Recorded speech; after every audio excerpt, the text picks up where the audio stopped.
I try not to trash talk other videos in mine, but whenever it comes to Paladin leveling, it's not looking good. They all either tell you to get Divine Storm at level 1, which is impossible, or they say to do it the same old boring slow way, which is why I had some fun doing everything that I could to break the class, and I'm going to show you every step of it. This is going to include the fastest way to level, the fastest way to get runes, the fastest way to get into BFD, and get gaming as soon as possible. And honestly, I could probably split this up into like 5 videos because I found out so much information, but if you guys subscribe from this one, I can focus on the actual game instead of the YouTube algorithm. But before I even made this Paladin, I took a look at what runes we could abuse, and it's looking pretty bleak. Other than Crusader Strike, it's pretty much a wasteland for things that help leveling. I saw that you could get Horn of Lordaeron at any level for Lochmanon, and I came up with a plan. I got Crusader Strike in Northshire at level 4, then I went to Lochmanon for Horn, and then I went to Teldrassil. The 3 reasons I did this were other than higher ranks of seals, Paladins don't really need to go to their class trainer all that often. The world buff is in Darnasus, so it'd be easier to get, and starting in Shadowglen as a non-Night Elf will flood you with Darnasus rep while you level, which you can use to get a Night Saber mount in later phases. I could make a whole guide on the Tiger mount thing if you want, just let me know in the comments. I also thought because I had Horn of Lordaeron, I wouldn't need to go back and train higher ranks of Might, but I ran into a problem. Horn of Lordaeron sucks. It is literally never more attack power than Might, ever. I was pretty disappointed, but I pretty much stuck to rank 1 Might and Crusader Strike. I religiously followed the Night Elf version of the Rested XP guide, which you can do as well if you just use discount code KIPSO. And after I finished that route, I used something that almost nobody knows about. You guys know the add-on Questie, right? Well, if you type /Questie Journey, it'll pull up this menu that'll list all your questing progress for the zone that you're in. That way you can easily make sure that you don't miss any quests that give Darnasus reputation. After that, I was level 12, and I decided to go back to Stormwind to get rank 2 Blessing of Might, Seal of Martyrdom, Inspiration Exposition, or whatever it's called, and do the Resurrection quest. But Seal of Martyrdom is a tank rune, so why would I want that?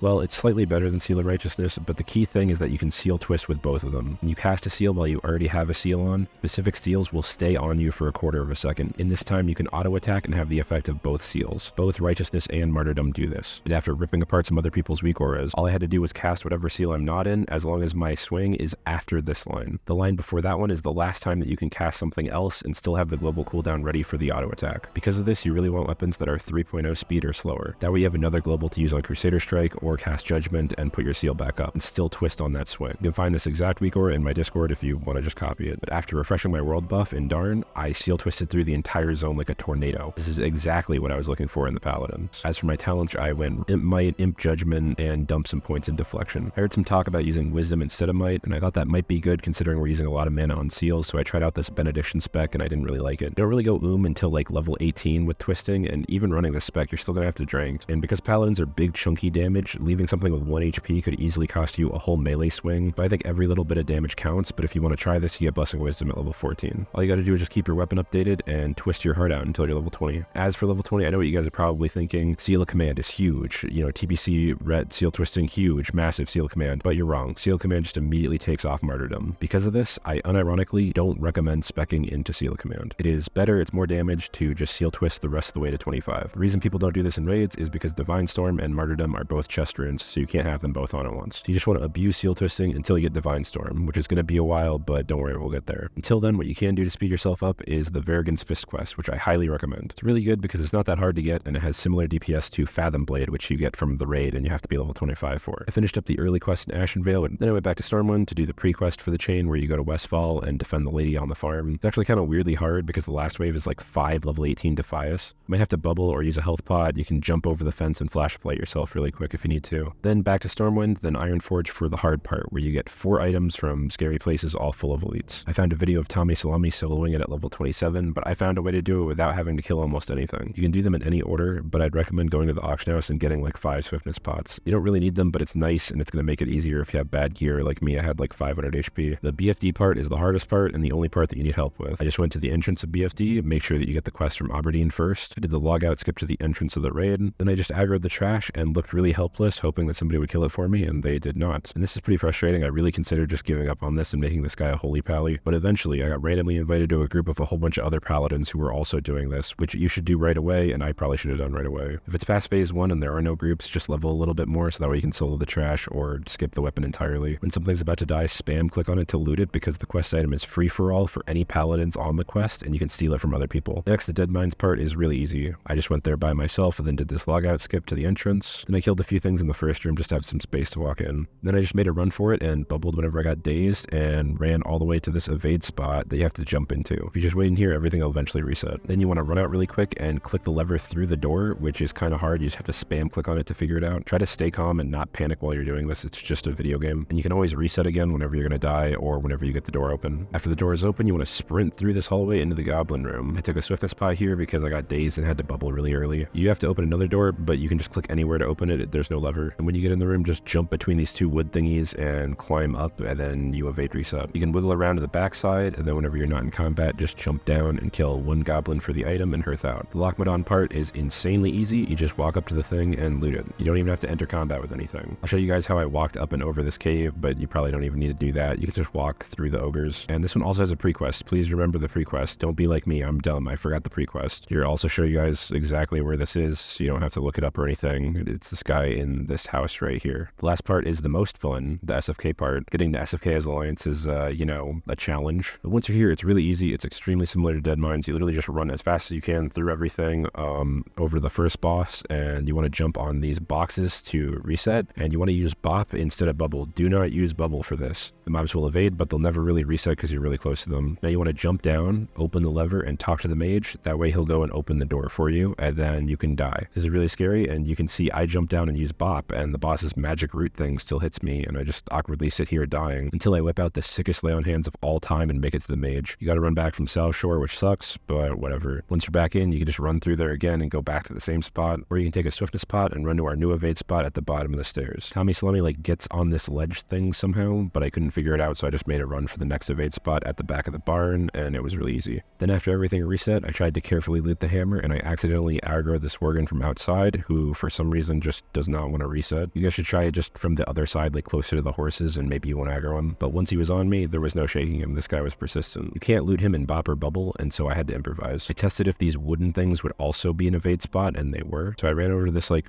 rib cage carcass thing on the ground and jumped from that on top of the wooden thing, and then I angled myself to not overshoot the next wooden thing and jumped on that one, and then looted the hammer from there and hearthed out. Then you just go back to Ironforge and turn it in and get your hammer, and it's smooth sailing to 25 from here. But we still have another nightmare chore list to get through, which is the Divine Storm rune. Now you don't necessarily have to do this if you're not going to play Ret or Prot or don't think that you'll need it. If you do it, you absolutely need lots of help with multiple parts of it. There's 3 parts to it, and if it's past phase 1, I would just get to level 27 or 28 before trying to solo them all. You can start it while you're doing the Verigan's Fist quest because you have to be an Aberdeen. You just have to walk up to the Tower of Althalak and either form a group to clear your way up the tower or just wait for another one to do it. It happened to be good server hours when I went there, and it was already cleared, so I just ran up and took the orb. All you got to do is loot it. Then go to Delgrin at Maestra's Post in Ashenvale. Then you go to the Paladin Trainer in Stormwind, then the Warlock Trainer in Stormwind. The Warlock Trainer is going to want 14 summoning salts from the elites in Redridge. Ideally, if you're smart, you do all the pre-quest for the elite quest in Redridge, then form a 5-man, then go in there and do all of them and get massive XP and gold and your summoning salts along the way. But it was like 6 AM and I didn't really care, so I just ran there and grouped with anybody who I saw killing them until I got them all. Before I went back to Stormwind, I went down to Duskwood and I got the Exorcism rune. This is important for the next part. All you gotta do is go to the farmstead with Invisible Defias, kill them for a relic. I got it after 3 kills. And you have to fear 5 undead and kill them with Exorcism. You actually have to last hit them with Exorcism, which is really annoying because sometimes it resists. But also, you don't have to wait out the turn undead fear. As long as you have Seal of Justice trained, you can just judge Seal of Justice and it'll prevent the mobs from fleeing and instantly break the fear. Then I went back to Stormwind, talked to the Warlock Trainer, turned in the salts, and respec'd this raid spec with Seal of Command because I was already level 25, and you actually do all the Red Ridge Elite quest, you probably will be too. Then I bravely went back to Ashenvale without any plan for the last part other than hope. I set my hearth to Ashenar because we have to talk to Delgrin again when we're done. You have to get 12 cores of Manaroth from the demons in Ashenvale and then turn them into Manaroth spears. While I was running over the demon area, I spammed general chat looking for more paladins to do it with, and I found one, which is good because you only really need one. They're just level 29 and 30 mobs, they're not elites or anything. The best thing to kill for them is the succubus, which you can find mostly outside the burrow den on the west side, and you should probably go to that area first and just farm them. Warlocks also come here for the meta runes, so there might be some fun PvP battles. The reason I got the Exorcism rune first is because it's going to be an automatic crit on demons. After that adventure, we just turned into the spears and hearthed out. Then I went back to Delgrin, who gave me the Divine Storm rune, then ran back to Ashenar, then flew to Darnasus for a new world buff and to jump in a BFD group. I replaced almost all of my gear with Auction House strength greens, but I still did like almost no DPS in the raid. I really wish I brought some water and or mana pots because you have to rebuff everybody every 5 minutes. You can also bring some scrolls and elixirs, and you might want to get the Rebuke rune for Kelros. Since I already had Verigan's Fist, I was really hoping for that epic sword off the last boss, but didn't see it. The rotation is extremely straightforward. You just kind of hit your buttons when they're off cooldown. It's normal for Red Paladin. Overall, I had a blast seal twist leveling the Paladin. Doing so much of the Verigan's Fist quest alone zone was really fun and challenging, but honestly the Divine Storm quests were just kinda lame and annoying. It was memorable, but I really don't like being forced to group up with other people just to do some weirdly specific thing, and if there's no people around, you just get awkwardly stuck on it. On top of that, it was a huge disappointment that you don't actually seal twist in raids. I'm really hoping in the future that we get some runes to integrate and enhance seal twisting gameplay and move away from the style of pushing 3 buttons and then waiting 10 seconds. I don't know how much I'm going to play this red, but overall it was fun. I recommend it. This video is very different from my other videos and much more narrative driven. Let me know if you guys liked it more or less than the pure informational style. I'd really appreciate the feedback. See you next time.